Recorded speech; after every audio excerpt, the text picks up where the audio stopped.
Hello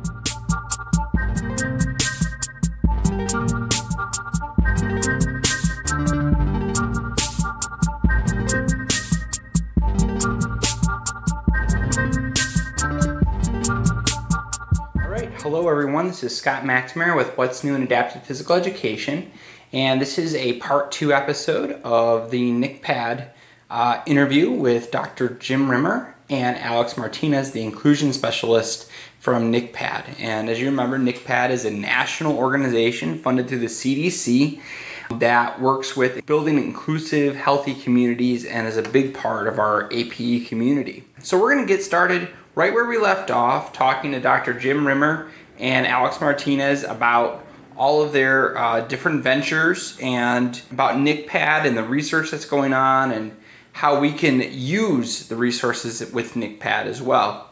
So let's start off. The first question I have for this episode is somewhat a philosophical question. Can a person with a disability be healthy? Oh my God! Absolutely. Yeah. I mean, that's sort of our mantra, right? You know, a lot of people who don't have disabilities are unhealthy, and a lot of people who do have disabilities are very healthy. So health is on a continuum, and anybody can meet or exceed, the national expectations of what one would be considered healthy. So we see many people with spinal cord injuries who are extremely healthy. They eat well, they watch their weight, and they check their skin regularly to prevent pressure ulcers. They have good urinary bladder maintenance, good seating and positioning skills. It's a little more challenging for some people, but you can be very, very healthy and have a disability, or vice versa. Yeah, and I think that's a perception that we need to change.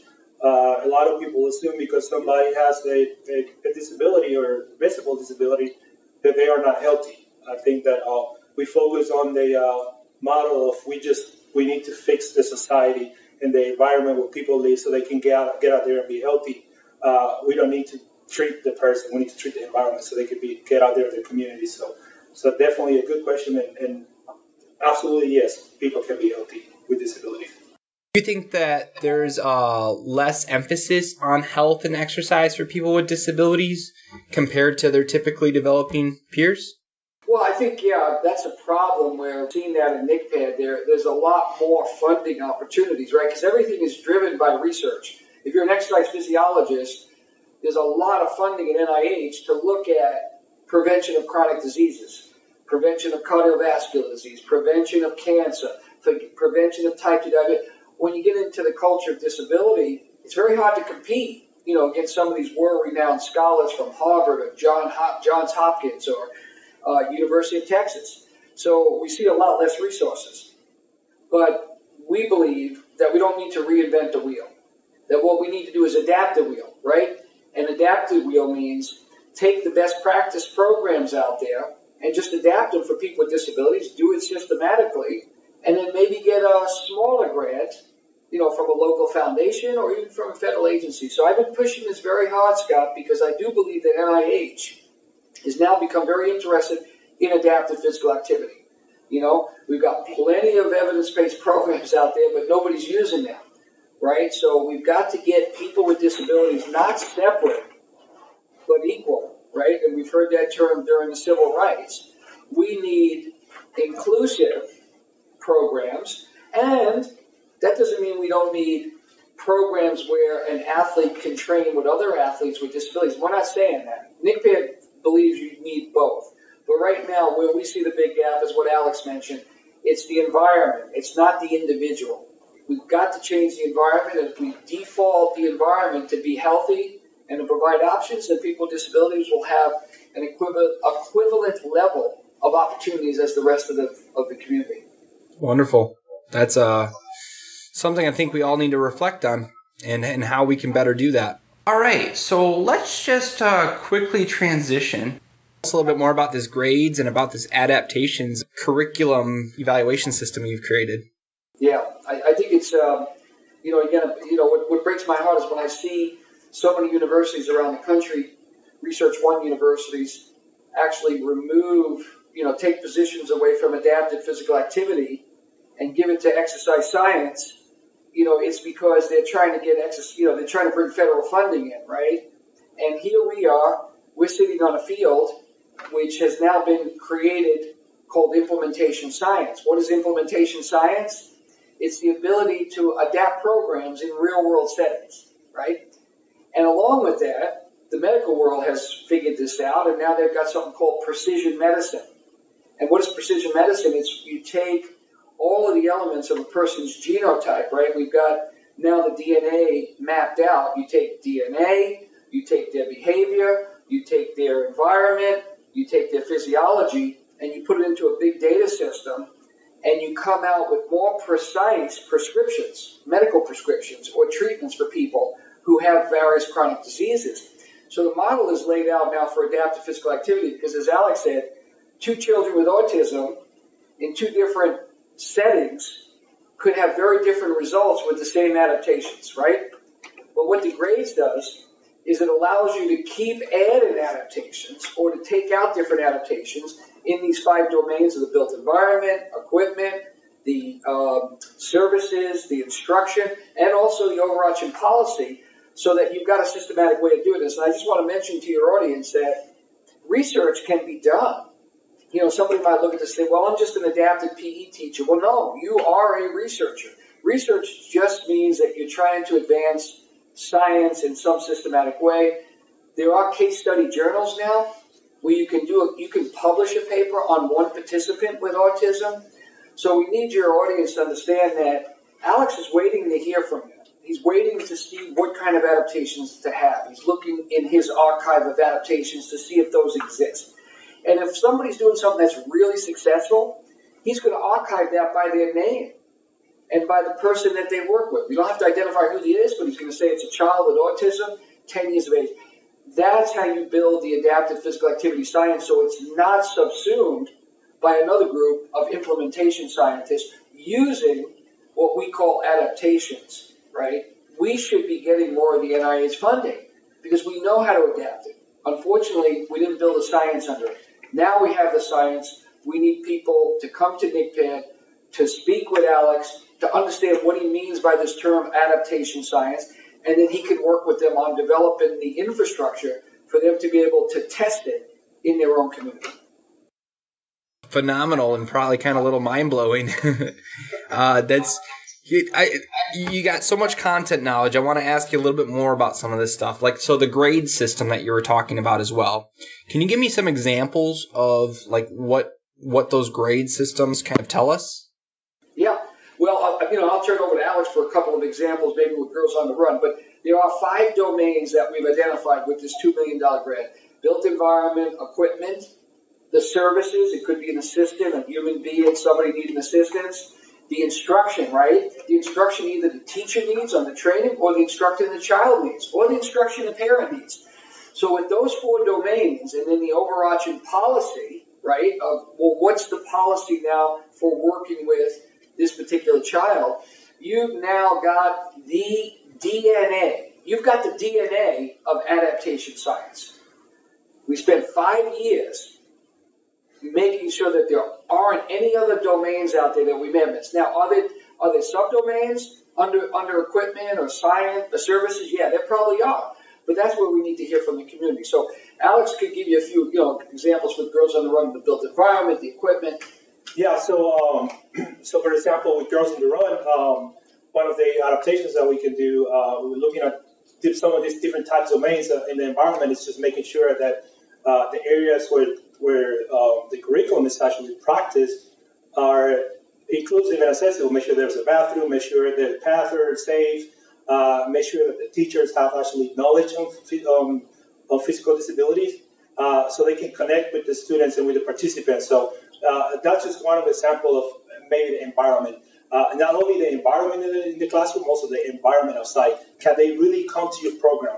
Do they have a way, is there a bus, is there a route to stop in your area that they can come and participate? So it takes a look at different types of domains like environment and instruction, how to really get those instructions so everybody listens.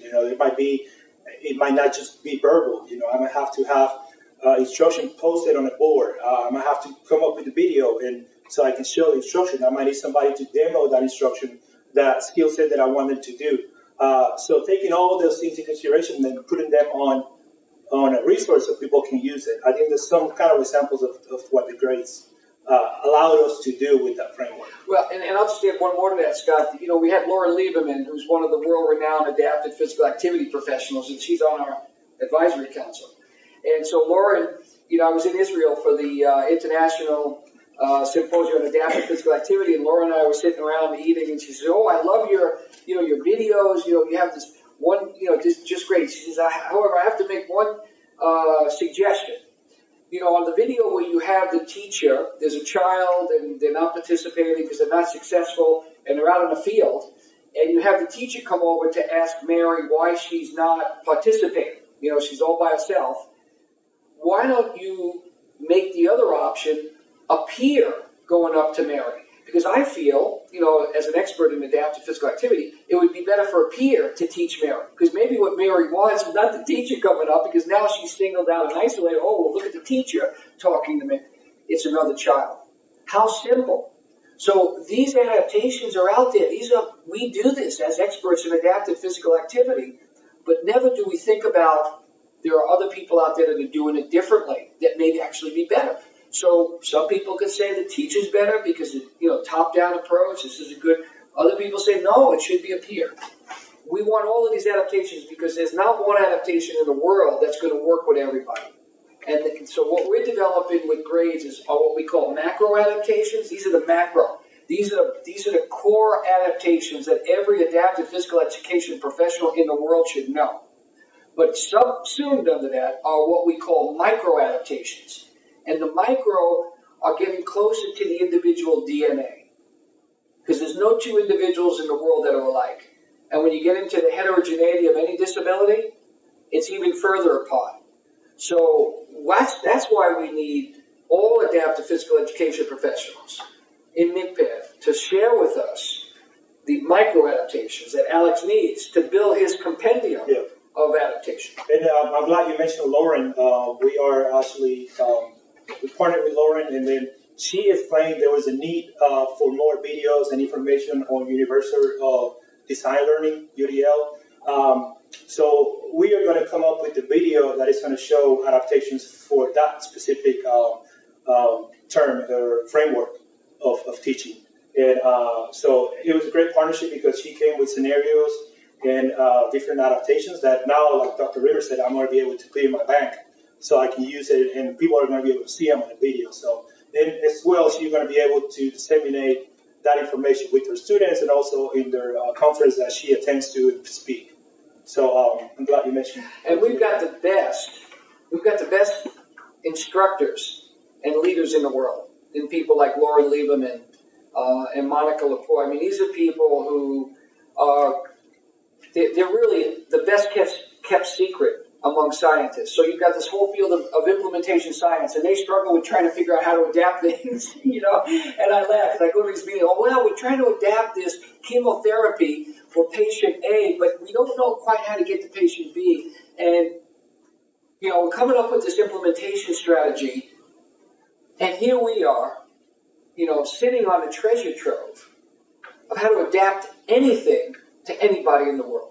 So you see, Scott, this has to be a message to get out to our community of people, our community of practice, which is we have the talent now. When people like Alex, he could take that and build it into a framework and a science and give it back to them or anybody else.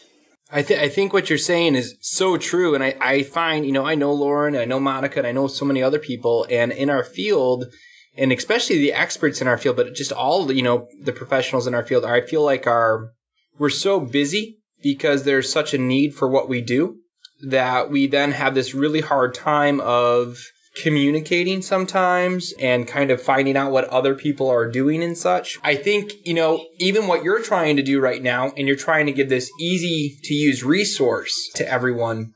And I'm trying to sit back from a APE teacher who's an itinerant teacher who's super busy. And is it sounds, you know, is this stuff, if I see it, is it going to be super user friendly? Can I take from it right away? Is this information readily available, and is it going to be very easy for them to use? Yeah, I would say we have subcontracted with the University of Illinois Chicago. There's an outstanding colleague of ours there that has actually developed something called the Community Health Inclusion Index, the CHI, which is another very good instrument that all students should know. But Yochai Eisenberg is helping us build the website so that the grades and all of the assessment tools, the CHI, all of the different areas of the assessment tool will be matched up and linked to each other. Now, this takes a lot of work, Scott, because as you know, anything with coding, you have to have A, expertise, and B, you have to have a lot of time to code, because a lot of times you have to make these self-corrected items so they line up. But my understanding is this is going to be done fairly soon. Yeah, and many times we have, with our bigger pieces, we have implementation manuals that you can access, and it will tell you step by step how to implement that resource. So I know that one of our advocacy campaigns that we did is called Commit to Inclusion, and that became more than a national campaign, international campaign, where different organizations can go into, pledge for inclusion of their programs, and with that, they get these 9 guidelines of inclusion. They also get an implementation manual, so it tells them how to take these guidelines and put them into practice. So that's another step that we like to do, is just to not only give out the resources, to tell people how to do it.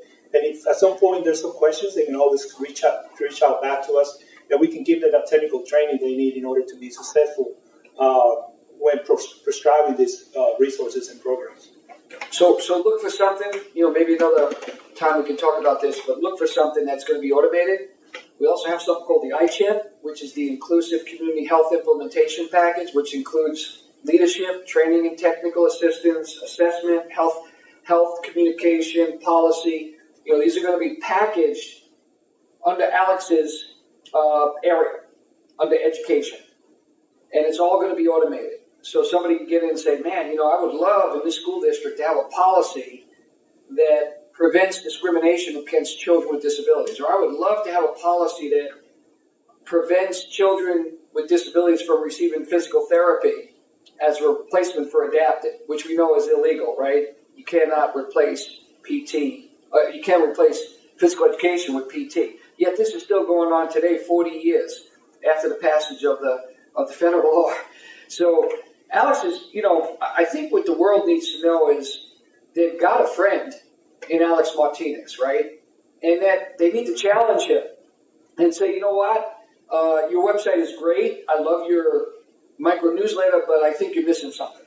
I think we want to hear criticism as much as we want to hear, things that are really good. And every time he gets a response, he's going to mark that down so that he has evidence when people call up or contact us like you do and say, what's your most popular tool? He's going to be able to go into the archive in about 30 seconds and say, you know what? I can tell you what happened last month, and I can tell you what happened 3 years ago. So everything he does now is collecting a bit of evidence that he can use to share with the rest of the world. Because this is not only a national center, this is an international center. What do you think NCPHAD's done for the community of APA in the last 20 years it's been around? How do you feel like it's influenced our world? Well, I can tell you that I think we haven't done a good enough job. I would like to see in the remaining years of my career where Alex is going to all of the national consortium meetings for physical education for individuals with disabilities. I would like to see Alex, represent the adaptive physical activity profession in any way that you feel or any of your listeners feel would be great. I would like to see the word adaptive physical activity science be included in this ICHIP so that all people become researchers. It's not a difficult thing to do. So it's a great question that I think we're thinking about now in our center.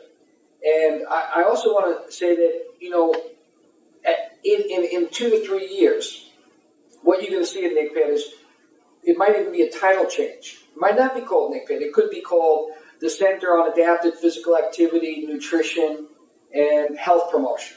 It could be the National Translation Center. But what we have learned in NCPHAD is we don't need to create new evidence. There's evidence out there already. All we need to do is adapt it, and we need to do it systematically so we can prove to people that the way we did it had a scientific framework. That's what this center is all about. What do you see NCPHAD? How has it kind of helped the field of APA? Sure. So when I first got into NCPHAD, it took a little time to get completely into what was that NCPHAD was doing. And I remember we used to try to get partnerships, and we used to call people, hey, would you like to do this? Would you like to do that? And throughout the time that I've been here, now people are reaching out to us, asking about help to come up with adaptations, to improve resources, of just to apply a component of disability to a resource that is already existing. So I think that the more we focus, the more we make connections with people, they're going to know that the center is here, and they're also going to know what we do. So I'm looking forward for every PE teacher, in the country to be able to reach out to NCPHAD and say, this is what I need. Can you help me out? And I think that through different things that we're using, like podcasts we're using for the first time, we are going to be able to keep sending that message that we are here to provide support for you. Our main goal is just to get students included in physical activity so they can be healthy. So I think we've done that, and it keeps progressing, and it's kind of like a dream to know I came, and now 3 years later I'm able to partner with people, to connect with people, work in the local community, creating strategies for physical activity and inclusion, sitting on a council for adaptive physical education on the local teachers organization here. So I think we've done a great service to the teachers by helping them to get their classes to be inclusive and include every kid in it. So I don't want to take any more of your time unless you have other things you want to share. Well, I would say I would like to promote my newsletter that is come every quarter. So we just released the April quarter newsletter. So in 3 more months, make sure you look out for that. I will tell every teacher that receives this letter to please send it out to their connections, and also give me feedback, some of the things that we need to add in that newsletter. I think that would be a great opportunity to kind of highlight what other people are doing right. And not only what I think is right, just what other people are doing right, what is working. I would like to be able to highlight that on the newsletter. So the more I can get that letter out to people and the more feedback I can get, it's going to make it better. All right. Well, thank you so much for being on the show. We really appreciate it. All right. Thank you. All right. Thank you, everyone, for listening. It's been a great year. It's starting to wrap up. I have my dissertation defense in just a little bit less than a month away, which is just incredible. So I might be slowing down a little bit on the episodes for a little while. I have one in the works where we're going to talk about a teacher from Seattle area trying to get the AP endorsement in her state and what that process looks like, why we need it, and I'm really excited about that. So that will be a fun episode going on there. With that, enjoy your summer, and let me know if there's anything we can do here, What's New in Adaptive Physical Education podcast, to help you, and if you have any topics. All right, take care.